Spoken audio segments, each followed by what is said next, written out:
ایک اللہ کی بات ہے، ایک رسول اللہ کی بات ہے۔ اللہ کی بات کو قرآن کہتے ہیں، رسول اللہ کی بات کو حدیث پاک کہتے ہیں۔ اور یہ بات طے ہے کہ قرآن بھی آسمان سے آیا ہے اور حدیث پاک بھی آسمان سے آئی ہے۔ آپ کہیں گے آج تک تو ہم نے سنا کہ حدیث حضور پاک سے آئی اور قرآن اللہ کی طرف سے آیا، تو اب یہ دونوں باتیں آسمان سے کیسے آئی ہیں؟ اس کی دلیل عرض کرتا چلو۔ سورت نمبر 4 سورت نساء آیت نمبر 113 جو میں نے خطبے میں پڑھی ہے، رب کریم فرماتے ہیں وَأَنزَلَ اللَّهُ عَلَيْكَ الْكِتَابَ وَالْحِكْمَةَ محبوبم محمد مصطفیٰ صلی اللہ علیہ وسلم، میں نے آپ پر جیسے قرآن نازل کیا ہے ویسے حدیث پاک نازل کی۔ حکمہ اور کتاب دونوں کی بات ہے۔ وَعَلَّمَكَ مَا لَمْ تَكُنْ تَعْلَمْ، اور قرآن اور حدیث آپ پہ اتار کے آپ کو ان علوم سے واقف کر دیا ہے جو آپ پہلے جس کو نہیں جانتے تھے۔ وَكَانَ فَضْلُ اللَّهِ عَلَيْكَ عَظِيمًا، اور قرآن اور حدیث آپ پہ نازل ہونا یہ اللہ تعالیٰ کا بہت بڑا فضل ہے۔ اور میرے دوستو، پیغمبر علیہ السلام کی حدیث اور اللہ کے قرآن میں بنیادی طور پر ایک فرق ہے۔ فرق یہ ہے کہ لفظ بھی اللہ کے ہوں، مطلب بھی اللہ کا ہو، اسے اللہ کا قرآن کہتے ہیں۔ لفظ رسول اللہ کے ہوں، مطلب اللہ کا ہو، اسے حضور کا فرمان کہتے ہیں۔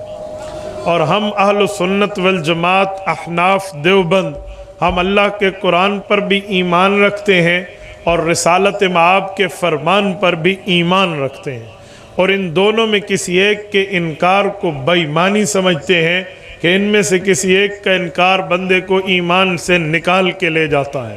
اور یہ بات ذہن میں رکھیں کہ یہ قرآن اور حدیث ہمیں جس جماعت کے واسطے سے ملا ہے اس کا نام پیغمبر کے صحابہ اور پیغمبر کی اہل بیت ہے۔ پیغمبر کی اہل بیت نے حضور پاک کے گھر کے مسئلے ہم تک پہنچائے، پیغمبر کے صحابہ نے حضور پاک کے باہر کے مسائل ہم تک پہنچائے۔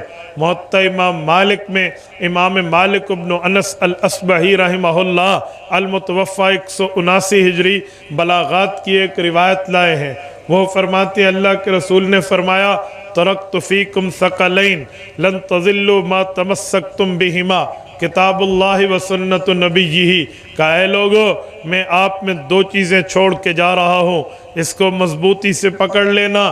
ایک اللہ کی کتاب ہے اور ایک رسول اللہ کی سنت ہے۔ اللہ کی کتاب کا نام قرآن ہے، رسول اللہ کی سنت کا نام قرآن کی تشریح ہے۔ حضور پاک نے فرمایا ترکت فیکم امرین ترکت فیکم ثقلین، میں نے تم میں دو چیزیں چھوڑی ہیں۔ سندھ کے غیور مسلمانوں، میں آپ سے پوچھتا ہوں، جب آقا نامدار یہ جملہ فرما رہے تھے ترکت فیکم کہ میں تم میں چھوڑ کے یہ قرآن اور حدیث جا رہا ہوں، یہ جنہیں تم کہا گیا ہے وہ حضور پاک کے کون تھے؟ بولیے۔ حضور پاک کے صحابہ حضور کی اہل بیت تھے۔ اللہ کے رسول نے انہیں فرمایا ترکت فیکم۔ اب توجہ رکھنا، میں ایک جملہ کہتا ہوں، باپ دنیا سے جانے لگے اور بچوں کو ایک صندوق دے جائے اور بچوں کو کہے میرے بچوں میں تمہیں اس صندوق کو دے کر جا رہا ہوں، اس میں دو ہیرے موجود ہیں۔